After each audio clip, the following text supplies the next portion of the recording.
Hey folks, happy beginning of the Yule season, or another recycled pagan holiday as I like to refer to it. I'm gonna do a different type of video here. So I think I've just broke 300 subscribers for the first time. I never thought there'd be 300 people that would want to listen to me rab- ramble on about shit. But hey, whatever. In these admittedly shaky and non-well edited boomer-esque videos. But this one is going to be totally off the beaten path, what you guys are used to, and the normal stuff I do. This is basically going to be all audio, so if you want to just put it down and listen, this it's going to be fine. Otherwise, you're going to have to stare at my overweight, balding, and tattooed arm. So this is going to be on, like I said, a totally different subject. It's going to be probably kind of long too. This is going to be on Stanley Kubrick's The Shining movie, which I'm a huge fan of. I've been watching this since I was a little kid, probably about the time it came out in like 1980. I probably saw it in maybe 82 when it was first out on cable, probably. So I'm obviously an old dude. So yeah, this is actually going to be more into some of the weird theories about this movie, which I'm actually more of a fan of than than than just the actual movie. But like, so I've read Stephen King's book multiple times. Uh, I've watched the Kubrick film a bunch of times, probably 25 or 30. I've watched the made for TV King redo from the late 90s a few times. That's a good film in itself, but that's exactly like the book. I've watched Doctor Sleep a couple times. That's not really relevant in this at all. But so, in order to make sense of what I'm going to go into here, you gotta totally discount any of the Stephen King stuff. It's fairly well documented that Kubrick himself used King's book just as kind of a framework to write his own story. So they're not the same. They might as well have a different name, really. I think if you've studied into this, you probably would agree with me. So, as a backstory, as why, kind of adding on to why I think I'm kind of qualified to talk about this stuff, and then we're going to talk specifically about the Kubrick film and as it relates to this Wendy theory that just came out maybe a year or two ago from this Rob Navarro guy on YouTube. He did some pretty good work and definitely searched into this really well. Uh, I've watched this movie a lot, and there's a couple other guys I work with that are also fans, and we all work in the mental health field, and as well we've all like to interpret this film and the different conspiracies and stuff with it. So we've talked for literally hundreds of hours over the years about this film because Kubrick is amazing. So anyway, this is going to get weird and conspiratorial. So if you don't believe in the film or the conspiracies of the film, don't bother watching this. Or I don't know, don't bother commenting if you're just going to be angry and say it's about a ghost story and stuff like that. Because so with all that, let's jump right into how I think this is okay. So what I'm gonna do. This is one of the only this is my notes. The only videos I ever do that's not exactly off the cuff, that I have to go off a little bit of a script here to keep in order. I've already got almost 5 minutes of just introing this.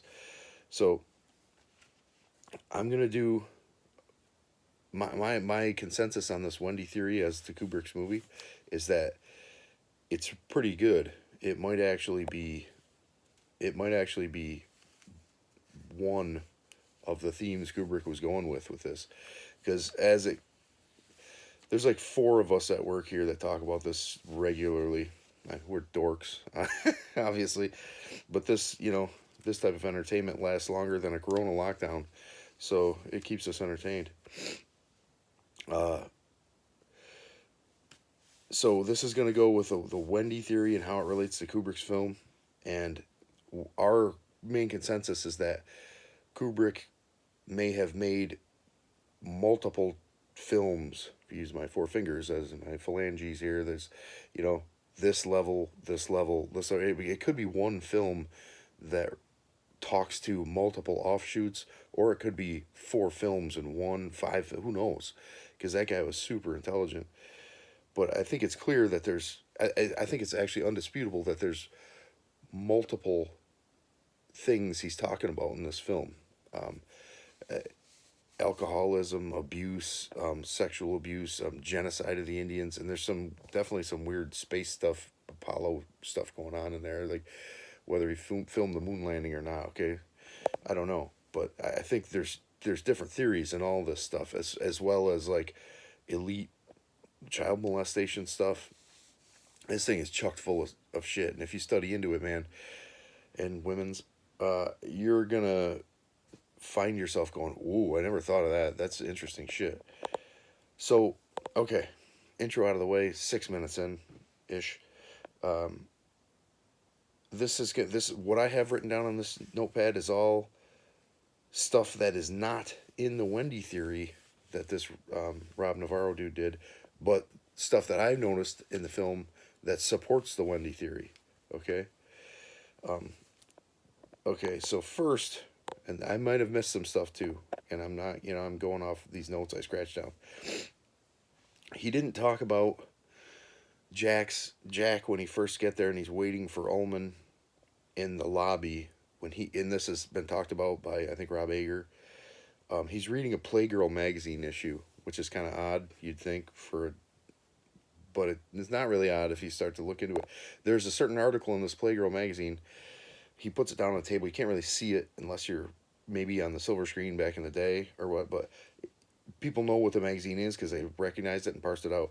It's a Playgirl mag with a article in it that says, I think the title is Incest, Why Parents Sleep with Their Children. I think it's a big disclaimer on my movie here, or on my video. At first, I used to think Jack was reading that because he was the pervert. He was a pedophile, and he's molesting his kid. That still might be one of these levels. One of these different, like, cellophane pages in Kubrick's movie that you can this is a movie, this is a movie, this is a movie. He could be a molester, I don't know. But after watching the Wendy theory, I think Jack is an enabler of Wendy. I think she is actually the molester of Danny, along with the abuser of Danny in other ways. And I'll break this out in a little bit further. So he's reading that possibly to get insight on why his wife is fucked up and what's going on in his life. This is also supported by one of Kubrick's quotes when he was asked about what the movie was about, and he apparently stated, "It's just a movie about a family slowly going insane together." Paraphrasing possibly, but that's pretty accurate. And then somebody else asked him a question about ghost stories, and he said kind of an esoteric type thing. I should actually look it up. But in my view, the quote, you could probably find it pretty easily, didn't really support the fact that the movie was a ghost story. His movie, anyway. So that's the Playgirl mag section out. I hope that Navarro guy sees this, actually. Not that he has to look at me, but he can possibly see this stuff he missed I think supports him. So I'm trying to do this chronologically through the movie-ish, okay? So then we have the scene where Danny's getting inspected by the doctor, okay? When at home when he has that first vision. He does a pretty good job of going through that, except for the fact that Danny's pants are off. And it makes you uncomfortable. The whole movie is a little uncomfortable. That's what I noticed about it back when I was a little kid, first watching this at like 9 years old, 10, maybe 8 years old, I don't know. It's an uncomfortable movie. It makes you feel weird because of Kubrick's genius. So in that scene where Danny has his pants off, Wendy's dressed like Goofy. And you see Goofy on a shelf, okay? And it's pretty clear that she looks kind of like Goofy, dressed in the same clothes. I think Kubrick's hinting that Wendy's Goofy. he does all these hints. There's something wrong with Wendy. Okay, that's a small one, but he does this throughout the film. So another one of these things. Um, okay, so now this would be the scene. Other people have seen this before and acknowledged it, where Jack and the family are being touring through the lobby, and he sees a caretaker, a custodian type guy, cleaning the bookshelf. Right, and they just walk by. It's a very quick scene. It's hard to see, and it's a dude dressed like him in the velour cranberry colored jacket and the jeans. He looks at, and Jack's character looks at the dude quick and then does this like weird limp thing, like acknowledging that that dude is like him later in the movie. It's very slight, but you'll see it. And I think that's another Kubrick hint, but I think he's focusing on the point that, and this I'll talk about this a little later too. Jack is already being the caretaker, right? But it's not in the context of the hotel. It's in the context of the family unit. Okay, this plays in again later, farther down the line. Um, so we see that scene. Jack is always the hinter. There's more in this down the road too. He's always the clue giver in the film. So, okay, this gets a little. Maybe I'm not quite in order in this section of this stuff, but it's real close together, and that doesn't order doesn't particularly matter. But I wanted to do it that way. So you have the scene where Jack's throwing the ball against the wall. Boom, boom, boom. They're outside playing in the snow. And when Jack is throwing the ball, the painting that he's throwing it and hitting on the mural, that's an American Indian piece of artwork, and the name of that is, I believe, the Three Mothers. Okay, so this is another thing people think they look like Apollo spaceships. They look like big rockets, but it's an American Indian painting, and those rocketlings represent, I think, women and like corn and other like food stuff in the female form. He's literally throwing a ball at the three women. Is that representing that maybe she's got multi-personality disorder and he thinks that's the case, or she has this massive duality? I'm gonna come farther into duality later. But he's acknowledging this thing. Bam, bam. He's throwing at it, hinting at you in the movie, right? So we're going to move on to the scene where, and this is highly noticed, the unplugged TV scene, where I thought of this too before I watched this Wendy Theory. Um, is that movie actually playing? It's a big snowstorm out. They got power, but they probably have a generator in that hotel, or the power is pretty sturdy. But could the cable be blown out? It's a big storm out there. Is the cable working? I thought before I saw this that possibly that TV isn't playing anything, and it's hinted to because it's not plugged in. He wouldn't do that. Kubrick was high level genius. He wouldn't have done that unless he wanted you to notice. And he wouldn't have put the time and effort to get that special effect of a movie on a TV in that era of filmmaking without it being really important. But the kernel to this, other people have seen this, is the particular movie that is on the TV. The movie that's playing on that TV, I can't remember the name of it. I should have looked that up. But the crux of this is that film is a movie about an older woman, I think possibly a teacher, I'm not sure, but I think she's on vacation or something, and she ends up having sex, seducing this younger dude who's like 15 or 16 years old. Big clue there. He wants you to, that's the focal point of that scene, is that TV. The scene within the scene is the important part. And what's on that scene is a movie about a woman inappropriately having sex with a younger dude. Okay, so that's a huge, huge giveaway. So let's jump down to the twins scene. Okay, when Danny runs into the twins. Okay, quick aside. I hope you've all watched the Wendy Theory that this dude did. Maybe after or then, according in line again with what I'm saying here, to get this stuff, because he's riding around on this tricycle that we know is probably not the tricycle he brought. It's a hallucination. It's not the same. Okay, he runs in to the twins in the hallway, right? Everybody thinks they're twins. If you read the book or listen, they're not twins. They were like 2 years apart. Okay, big giveaway.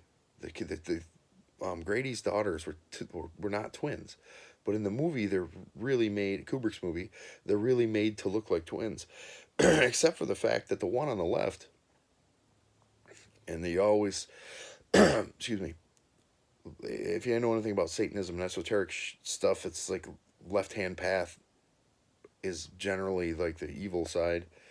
In the one on the left, here is she's definitely got some makeup going on, and she looks more sinister. She's got like bags under her eyes. Her lips are redder, and she has like kind of a shading on her forehead that looks almost like horns. She's got like chin shading under her on her shirt.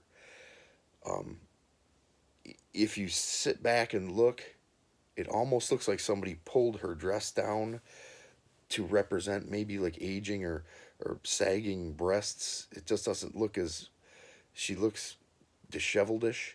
She has two roses on her belt, two rosebuds, where the other twin has like a cluster of flowers. So this one is definitely more dual.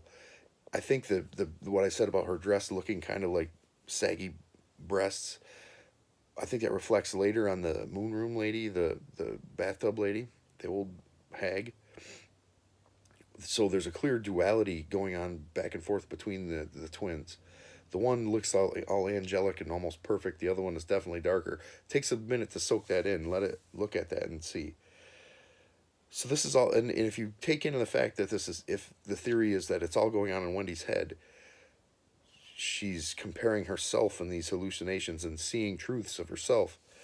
Okay, which if you've ever done any hallucinogenics, you stuff that goes on in your head during heavy hallucinations will reveal parts of yourself to you. Okay, even ones you don't want to see. So, okay, we got the twins out of the way. Okay, this is the scene here. I called it always the caretaker scene. It's in the bathroom, the red and white bathroom with Grady and Jack. Okay, one of the infamous mirror scenes. More duality here. It's all full of mirrors. Every time there's an important scene, there's a bunch of mirrors in it. Um, so this is a big scene. I'm gonna try to quote it verbatim, and it's always been a scene that's confusing to people. When Jack says to Grady, "Well, you're the caretaker here," and he says to Jack, "Well, pardon me, sir, but you're the caretaker here. You've always been the caretaker here. I know. I've always been here." So yet again, almost like when Jack is the caretaker, seeing himself in this walkthrough scene. They're not talking about the hotel. They're talking about the family unit again, I believe. Grady, I believe, is Wendy's representation of herself or part of her subconscious. And she's acknowledging that Jack has always been the one in the family that hasn't abused Danny. Okay, that he's always been the caretaker, the putter together, the enabler of the family unit, because she's off her gourd. She's crazy. But she still acknowledges that Jack has always been the caretaker, and this part of Wendy's mind, or her mind, or herself, has always been there, so she would know. I would know. I've always been here. You've always been the caretaker. It's that simple, but it's not. He's so nuanced. It's amazing. So that scene is pivotal in the understanding of the movie in this page of what makes the entire layered book of the movie. I think this theory may possibly be very accurate, maybe one that Kubrick pinned the whole movie on. Okay, we're gonna jump down to a scene that is pretty well overlooked. In Ullman's office, you see a copy of the Red Book. Okay, and one of the scenes, it's a big red book with gold writing. So there's a red book on hotel management, apparently, that was worn around. It's a book that tells you how to manage a hotel.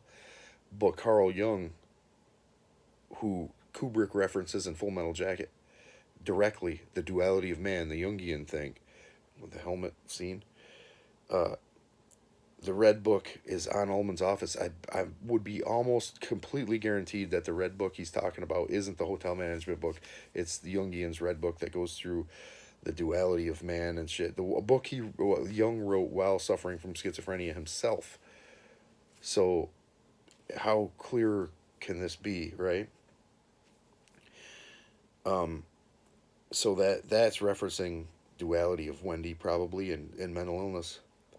Okay, this is important. We're hitting into the bathtub lady or the moon room scene. Any way you look at this scene, it's completely chock full of sex and inappropriate sex. Even the pattern on the carpet has like phallic symbol entering like an orifice type thing. It's clearly all sexual. It's also full of mirrors, right? So we know that there's a duality type thing going on here. So this is somewhat of a disjointed scene, and I don't think it's chronologically placed correctly. I think it's done on purpose. It might be a flashback, but what I think this scene is Wendy's recalling or flashing back of when Danny went into the room. It's not Jack going in the room to check on it. I think Jack represents Danny in this scene, and I'll preface this at the end. Jack goes in to inspect the room. Who is Danny? Wendy's in there, right? And this is before Danny gets injured or whatnot, I believe. He runs into this beautiful woman in the bathtub who is probably Wendy. In her mind, Danny, who walks in with a big phallic symbol, Apollo erect on his sweater, she decides to molest him, maybe thinking he's Jack, maybe not thinking he's Jack, but representing a male in her life that she loves, who she thought was Jack before, but she's twisted. You can't get the scene, and I'm gonna parse this out. So this is a semi-hallucination, semi-reality. She molests him, and it's like in one of her mind, beautiful with an adult male, and then it changes into haggard disgust, right? Which could possibly be her interpretation of herself becoming a disgusting, what did I do? I molested my son. Possibly it could be a thought of hers as when her and Jack got together, she was young and beautiful. Now Jack's disgusted by her because she's a haggard old lady, or maybe she thinks he's cheating on her, or she's abusing the kid, so he thinks she's disgusting. There's a change there, and it's got to be one of these things. But what makes me think this is Danny who gets out of there, and she's probably assaulted him at the time too, other than sexually. When he leaves the room and closes the door, he backs out in a certain specific way, backing up away from the door, and it looks remarkably like when Danny's in the maze covering his tracks and he walks backwards. It's the same type of shot, same walk.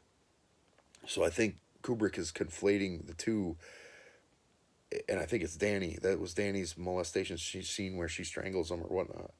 So that's very important. And then, of course, he parses this part out in the thing, but I think it's irrelevant. She shows up in the big room where he's typing, holding Danny. Look what you did. Look what you did. She hallucinates the other part. That's why you see him sitting there with this really weird look on his face, like, what am I seeing right now? What is wrong with this lady, and why she got her kid, and what happened? Okay. But in the movie, that's not chronologically the way it works. He just comes walking out. She does the hallucination thing, blames Jack, and then Jack goes and checks on it. I don't think it happened that way. I think it's made to be confusing to everybody watching it. I think it's one of Kubrick's maybe inside jokes, because he didn't want to straight up go out and say, there's women molesting kids too. It's not just men in society. Kubrick was big on society stuff, man. And I think a lot of shit angered him, and he would display it in his films. I think that dude knew a lot of how the elites especially worked, okay? So we got that done. Um, so I'm gonna jump on to the Red Rum scene. Okay. So at some point here, um, Wendy and Jack have the up the stairs scene where she hits him in the head like she's Babe Ruth and knocks him down the stairs, drags him into the storeroom. And I agree with the Wendy theory that the best way to get Jack out of that storeroom is that he was never in there. She knocked him out, dragged him outside, left him in the snow, and he died. Okay? So then you have this indiscriminate amount of time that no, you can't figure out because she's hallucinating the whole time. You don't know how long it is. But he talks about later in the movie that Jack's covered with snow out there, and it was a blizzard. But man, it's covered up to here in his body. How long was he out there? 1 2 days maybe. I mean, it's snowing. You could easily get that much snow in a drift in a day, but probably a day or two. So the Red Rum scene. I always thought this was Danny's premonition. Everybody did. You know, Dad's coming to murder us. Here's something. What if Danny decided to accuse his mother of murdering his father while she was sleeping? The kid decided to call her a murderer by writing it on the door because this kid's going crazy too because he's witnessing all this shit. Imagine if he did that. He wrote that on the door, basically angry at his mom. What'd you do to Dad? Did you murder Dad? And she wakes up and comes right into her hallucination because she's nuts. And just picks the kid up and runs off and continues with the hallucination. And this poor kid's just in for a ride, right? Okay. So we're speeding up to the end here. I know it's a long video. This is one I'm not sure about, but Kubrick was pretty bold in some of his suggestions and some of the shit he did. Like, he drove Shelley Duvall half nuts making this movie. If you've ever heard this stuff, he tormented this lady. He'd do a scene with her and Jack and let Jack do the scene in one take. It would be perfect. And then he'd make Shelley Duvall do it 20, 30, 40 times to make her angry and freak out to get the whole manic thing going. So I don't think it would be, I mean, this is pushing, it's also showing, he's pushing the woman to go crazy, figuratively and literally to get what he wants. So this is my interpretation, and I don't know, it might be a little raw here, but you know the elevator scene with the blood? This came on to me last night, actually, when we were re-watching the scene. Does the elevator represent a vagina and, like, menstruation and womanhood? I know it's pretty graphic, and with the blood flying out of this, but you look at this elevator, and it's just these red things with black, and then it's like in a tunnel. I don't know, but I thought of it, and if he's really pushing toward it's the woman, it's the woman, it's the woman, here's it big. Plus, maybe he's hinting at like PMS, female hormonal emotional problems, and how sometimes women have a lot of trouble. You know, I don't know, but it stuck out to me because that scene has always been another one that's like, what about that? Put that in your head. Maybe he's really pushing it. So then she goes through this hallucination scene that's pretty extensive. After the elevator blood, she sees the bear and the dude in the suit, and it's obviously inappropriate sexual stuff. And the bear is like a teddy bear. You know, it's obviously, to me, it's inappropriate, like pedo bear looking type action. So it might represent a person of authority in the tuxedo molesting a teddy bear vulnerable younger person. Then you got the skeletons in the lobby. A friend of mine mentioned maybe she's thinking she's beyond her time as a woman, can't have any kids, so she's barren, everything's dead, and that's affecting her mentality. Maybe it's just a simple skeletons in her closet representation. I think either one of those are possible. So Jack's already dead at this time. If you watch the Wendy theory, you'll know she's just running around hallucinating. So there's no real rush to this ending. It's just her and Halloran's there, probably looking around, going, "What the fuck's going on here?" And she's steals the snow cat and leaves. But so then you have the iconic ending picture, okay, where Jack's in there, with his hand up. If you zoom in, he's got a note in between his fingers, right? And then there's somebody of authority behind him trying to push his hand down, like don't give people the clues. Like I said, Jack's always the clue giver through the film. Excuse me. So, and if you when Wendy's walking around ranting about how great this hotel is, and she's always a horror movie, she's a horror film and book addict, and she's talking about, oh, all the best, it must have been so great back in the day. Blah, blah. I think in this last, her brain has put Jack in this picture as if he's basically locked away in her mind as uh, back he was a memory of the great times in the olden days where she thought that place would be so grand, and he's stuck in there, but he's got the note. He's the clue giver of, hey, this is what actually happened. This isn't real. And he also doesn't say anything in the theory about why Kubrick made a lot of those characters in that picture, because Kubrick took that photo. He made a lot of them dress up like wealthy and important people, presidential people, and business leaders of the era in that photo. I can't remember. I think one of them might be Woodrow Wilson, I think, who put America on the gold standard. I think I'm correct in that. I might not be. If I'm not, correct me, forgive me, whatever. But the gold standard is a whole other one of those level page things, and you can find that on the internet too. But I think she theorized or hallucinated all those people in there because it was such a prosperous 1920s era, great times for Jack, and he thought it'd be great. And she's just rationalizing what she did or something like that, or locking him away in that part of her mind. So we've gone through a bunch of stuff that I think supports the Wendy theory, and made the conclusion that Jack was an enabler that took care of the family. Wendy was probably had some heavy duty mental issues that took off when she got there because of her penchant for horror themes, and she was already crazy and had a proclivity for molesting her kids, and maybe he was a Munchausen type person. Wow, my throat's dry from this. So that's what I think, that this is possibly one of the several pages of Kubrick's multi-layered film, because there are definitely other layers to it.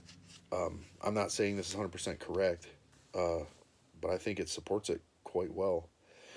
And I think at least one of these films, Wendy is definitely the culpable one in this film. That Kubrick wanted to put that over. But like I said, there's a million other theories too that are pretty plausible. I think being trapped in an abusive alcohol relationship. There's a whole bunch of other ones. Maybe I'll do some more down the road of these. But well, I hope you like this. I hope this Navarro guy sees this. And I haven't watched the debunking of the Wendy theory yet from, I think, the Rob Ager. I'm going to do that probably soon after I did this, and see if I was a complete idiot, or if maybe some of my theories still stand up to support that. But anyway, I hope you like this and got into a different aspect of my channel, which is usually just reviewing stuff that I have or do or did or like to do. So have fun, Merry Christmas, and Happy New Year coming soon. Later.